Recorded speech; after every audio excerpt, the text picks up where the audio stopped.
আন্তর্জাতিক নারী দিবস উপলক্ষে আগরতলা শহরে পদযাত্রা সংঘটিত করল ত্রিপুরা রাজ্য মহিলা কমিশন। কমিশনের উদ্যোগে আয়োজিত পদযাত্রাটি কমিশনের কার্যালয় থেকে বের হয়ে শহরে বিভিন্ন পথ পরিক্রমা করে। তাতে অংশ নেন মহিলা কমিশনের চেয়ারপারসন ও আগরতলা পৌর নিগমের ডেপুটি মেয়র সহ আরও অনেকে। 8 মার্চ আন্তর্জাতিক নারী দিবস। প্রতি বছরই দিনটি সরকারি বেসরকারি উদ্যোগে নানা কর্মসূচির মধ্য দিয়ে উদযাপিত হয়ে আসছে। এবারও যেন তার ব্যতিক্রম নয়। বিগত দিনের মতো এবার আন্তর্জাতিক নারী দিবস উপলক্ষে আগরতলা শহরে এক পদযাত্রার আয়োজন করে ত্রিপুরা রাজ্য মহিলা কমিশন। শুক্রবার মহিলা কমিশনের কার্যালয় থেকে পদযাত্রাটি বের হয়ে শহরে বিভিন্ন পথ পরিক্রমা শেষে পুনরায় মহিলা কমিশনের অফিসে এসে সমাপ্ত হয়। এদিনের এই পদযাত্রা অংশ নেন মহিলা কমিশনের চেয়ারপারসন ঝর্ণা দেববর্মা ও আগরতলা পৌর নিগমের ডেপুটি মেয়র মনিকা দাস দত্ত সহ আরও অনেকে।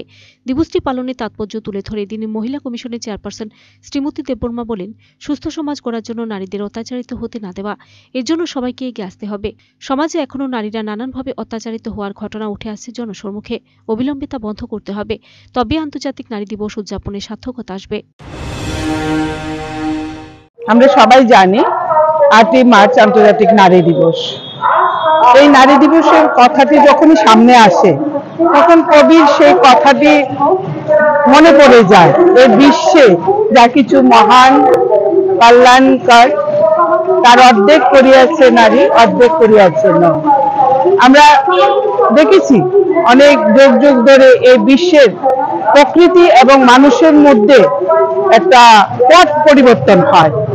এই ইতিহাসের এই পথ পরিবর্তনে নারী জাতির ভূমিকা অত্যন্ত গুরুত্বপূর্ণ। আমরা ইতিহাস দেখলেই দেখতে পারি, বুঝতে পারি। তো সেই জায়গায় দাঁড়িয়ে এই বিশ্বে এখনো বহু রাষ্ট্র রয়েছে যেখানে নারী জাতির সেই যে সম অধিকার সমাজে তারা এখনো প্রতিষ্ঠিত হয়নি। তাই এই যে 8 মার্চ এই দিনটা 1914 সালে 8